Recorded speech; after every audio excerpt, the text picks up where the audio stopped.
Il faut savoir aussi qu'il y a eu un âge d'or, c'est-à-dire que progressivement, il y a les grandes cultures qui se mettent en place après-guerre. Et les années 70, ça a vraiment été un espèce d'âge d'or, hein. Les anciens, faut parler aux apiculteurs qui étaient en activité à cette époque-là. Moi, je sais que les apiculteurs de chez moi, qui me parlent de cette époque-là, c'était une époque bénie parce que, en fait, ils avaient une abeille qui était quand même encore relativement en bonne santé. Ils faisaient pas d'élevage de reines parce qu'il n'y avait pas besoin. Donc, ils n'avaient pas un travail techniquement difficile, même si physiquement, c'était quand même assez difficile de porter les ruches, porter les hausses, etc. Mais techniquement, c'était pas compliqué. Et ils allaient sur le tournesol, ils revenaient avec des fois 100 kilos sur une ruche.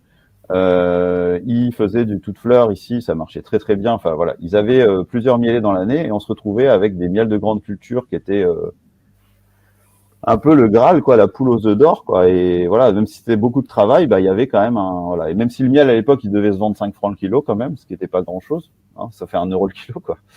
Et ben on réussit à en produire suffisamment pour en vivre décemment. Mhm. Et après, donc cette période-là, c'est un peu un âge d'or. Et puis après, le varroa arrive dans les années 80.